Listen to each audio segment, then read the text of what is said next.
Today we are taking a look at the case in Sydney, Australia, where two men were found dead inside a Greenwich home. What the police discovered was bizarre and disturbing. This is the case of Bruce Andrew Roberts. Sydney, Australia, also known as the Emerald City, famous for its opera house, the harbour bridge, nature in the mountains, wonderful beaches, and with its lively dishes, it's a food lover's paradise. Bruce Andrew Roberts was born in 1956. He moved to Sydney with his mother and half-sister when his parents got divorced. As a young boy, he had curly hair and had a passion for guns and motorbikes. He would spend holidays with his father. For the majority of his life, he lived in Greenwich, a suburb located on the lower north shore of Sydney. In 1989, when his mother passed away, he took the shares she left him and bought out the Sydney home, so he owned it at age 33. After his mother died, Roberts had slim to no contact with his father or half-sister. He never worked and developed a hoarding disorder. Hoarding is a mental health disorder in which people save a large number of items, whether they have worth or not. Typical hoarded items include newspapers, magazines, paper products, household goods, and clothing. Sometimes people with hoarding disorder collect a large number of animals. Roberts was a hoarder, a recluse neighbors would call him. His house was filled with trash and it led to outside with overgrown vegetation and garbage mounting. Roberts would scatter cans around his house to alert potential intruders. He didn't have any friends. His only interaction would be when he wrote Christmas cards and letters to neighbors and relatives. Roberts' neighbor, Bob Meager, said Roberts would send him Christmas cards and wish Meager's dog a Merry Christmas, even after the dog passed away. Roberts talked to himself frequently while gardening, Meager said. Neighbors would see Roberts walk to the supermarket, pharmacy, out in his garden, and that's it. He was super uncommunicative with his neighbors, and most thought he was just strange, with young kids dubbing his house as the creepy house on the corner.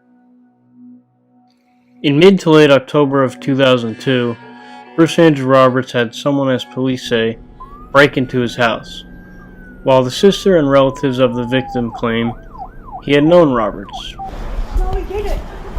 No, he didn't break in. He told me he knew him. How did you know?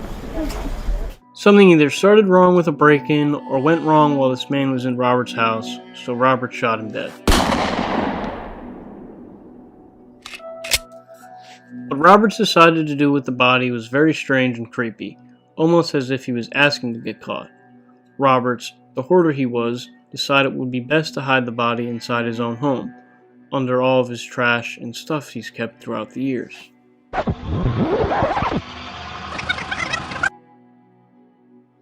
Fast forward to July of 2017, 15 years after the crime took place.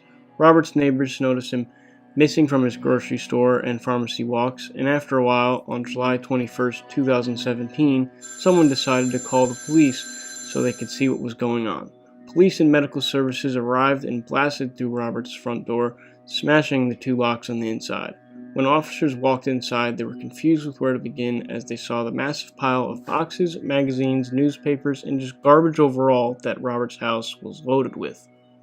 They were able to make a pathway that led them to a body lying half in and out of a hallway in a room, with the upper body lying on a heater that was still on. The body was completely lifeless and extremely burned, with the right side of the face, shoulder, hand, neck, chest, ribs, heart, and lungs were all severely burnt to a crisp. The body was discovered to be homeowner Bruce Andrew Roberts. A short time before his death, he had talked with his doctor about having chest pains, but he refused to get any help for it. After his body was discovered, the house remained untouched for nearly another year.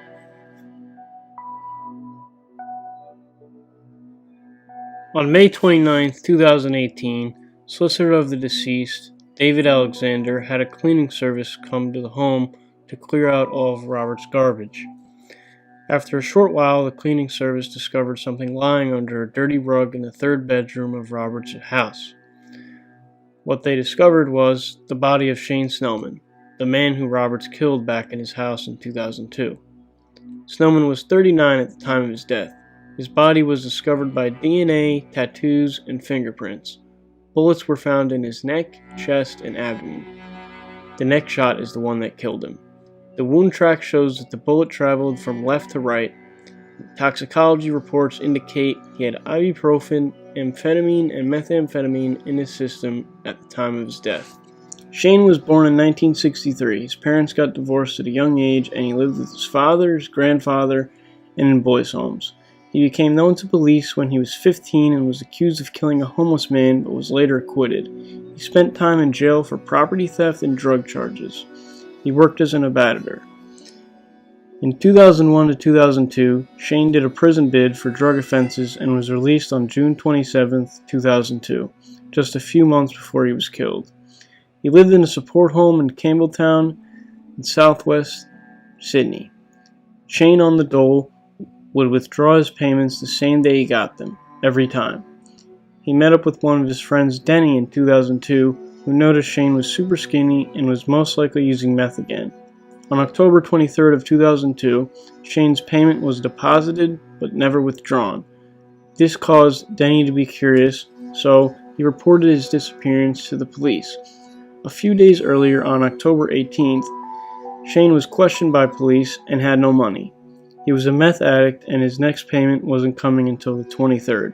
On the 21st of October, police say Snellman and someone else committed bike theft and tried to have one of their friends pawn it because they both didn't have ID.